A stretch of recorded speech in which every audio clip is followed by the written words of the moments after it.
everyone, welcome back. Today we're taking a deep dive into something that might not sound like the most thrilling topic at first.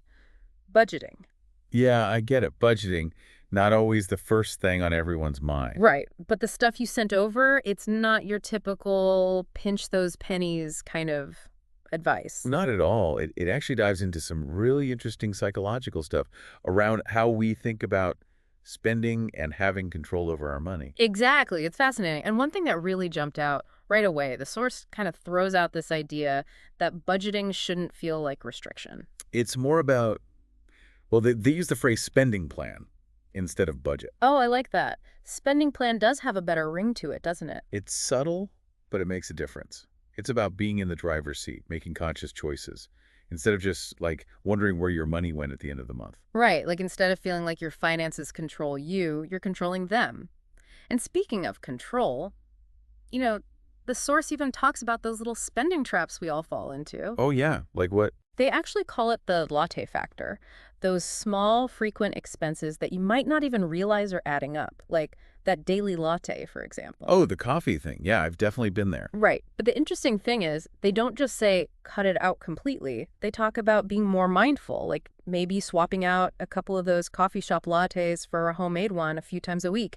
It's about trade-offs, not deprivation. That makes sense. Okay, so we all know the basics of tracking spending and categorizing needs versus wants, right? But this source had an interesting take on that. Okay, what did they say? They talked about essential expenses, which is pretty standard, but then instead of just wants, they have lifestyle choices, which feels a bit more intentional. And then there's future investments. Future investments. That's a good way to think about it. Hmm. So it's not just surviving versus splurging. It's about putting money towards things that align with your goals. Right, like that vacation you're saving for could be a future investment. Or even taking a professional development course, that's an investment in yourself. It's about figuring out what truly matters to you and putting your money where your values are. And speaking of values, the source really stresses how important it is to make sure your spending plan or your budget actually lines up with your short-term and long-term goals. What are some of the things that trip people up when they're trying to do that? I think one of the biggest ones is like setting unrealistic expectations. Oh, yeah. Been there. You go all in, try to overhaul everything at once. Right, and then it's like week 2, you're already off track. Exactly. It's like trying to run a marathon without any training, which actually the source mentions that analogy. That's perfect. Yeah, it says you got to work your way up to it. Yeah. So instead of cutting out every single want you have, maybe just start with 1 or 2 small changes. Makes sense. Start slow, be consistent. Right, like a financial 5K, and then work your way up to the marathon budget. Haha. I love that. Okay, so where were we? Oh, right. Aligning spending with goals. And this is where that future investments category is so smart, because if you're tempted to splurge, you can remind yourself what you're saving for. It's true. When you have a clear vision of what you're working towards, it definitely helps. Yeah, and they even suggest like actually visualizing it. Like print out a picture of that dream vacation or that online course you want to take and put it somewhere you'll see it every day. Oh, I like that. A little visual reminder. Yeah, like a vision board, but for your money. Yeah. Okay, now, what about those unexpected expenses? Life throws curveballs, it happens. So how do we handle those without completely derailing our spending plans? Well, the emergency fund, right, that's key. But this source had an interesting take on it. Oh, do tell. It's not just about having 6 months of expenses saved. They actually suggest having a plan for different types of emergencies. Okay, I'm listening. Different types. So you've got your basic emergency fund, right? Car breaks down, unexpected medical bill, whatever. But then they talk about having an opportunity fund too. Hold on, an opportunity fund. What's that? It's basically for those unexpected chances that come up that you don't want to miss out on. Like maybe a friend is starting a business and they need investors. Or you get invited to a destination wedding. Oh, I see. So instead of having to say no because it wasn't in the budget. Exactly. Having that separate fund means you can say yes to those opportunities without totally derailing your other financial goals. Wow, that's actually pretty brilliant.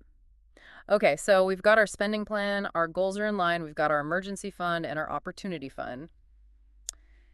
It seems like we're missing something, though. What about all those budgeting apps and tools? Are those helpful or just a distraction? You know, the source actually spends a good amount of time on that. which is good because I think it's something a lot of people wonder about. Right. Because at the end of the day, no app can magically make you spend less money. Exactly. It really comes down to finding what works for you and what helps you stay organized without feeling overwhelmed. So finding the right tool for the job, not just the shiniest new thing. Exactly. Oh, and they also mentioned something else that I thought was really interesting. They suggest scheduling regular money dates with yourself. Money dates. All right, now you have my attention. What's a money date? Basically, you just block out some time each week or each month, whatever works for you, and you use that time to review your spending, track your progress, make any adjustments you need to make. Oh, I see. So it's like checking in with your finances, making it a regular habit. Yeah, exactly. Yeah. And I think that's really key, being proactive about it instead of just letting things happen. Like instead of avoiding your bank account because you're afraid of what you might see. Haha, yeah. So we've covered a lot of ground here, reframing how we think about budgeting, aligning our spending with our values, those emergency and opportunity funds, even scheduling money dates. It's pretty clear that there's not a one-size-fits-all approach, right? Definitely not. It's about finding what works best for you, your life, your goals. Exactly. Now, are there any common mistakes that people tend to make, even when they have the best intentions? I feel like everyone messes up sometimes, no matter how good they are with their finances. Oh, tons. In fact, the source talks about how easy it is to fall into the comparison trap, especially these days. Oh, tell me about it. Social media makes it so hard to not compare yourself to everyone else. It really does. You see people posting about their investment returns, their side hustles, their whatever. Yeah, It's easy to feel like you're not doing enough. 100%.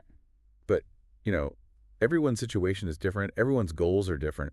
Comparing yourself to other people just sets you up for, like, disappointment, or even worse, making bad financial decisions out of pressure. Totally. It's like you got to run your own race, you know? Exactly. Yeah. And then another mistake that's really common, I think, is being afraid to actually adjust your spending plan as you go. Because life doesn't always go according to plan, right? Things change. Yeah. Exactly. You might have to adjust your budget because you got a raise, or maybe you have a new expense you didn't have before, or goals have changed. I don't know. Life happens. So it's a living document, not something you set in stone and never look at again.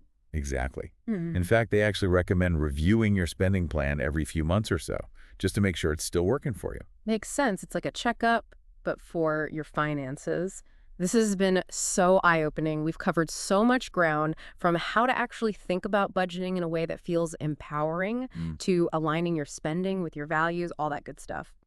So as we wrap up here, is there one like key takeaway, a little nugget of wisdom that you think our listeners should keep in mind? You know, there's this line at the end of the source that I thought was really powerful. It says, financial freedom isn't about having an unlimited amount of money. It's about having the freedom to make choices that align with your values and aspirations. Ooh, I like that. So it's not about the number in your bank account. It's about what that number allows you to do. Love it. Well, that seems like the perfect place to wrap up this deep dive on budgeting. But before we go, one final thought to leave you with.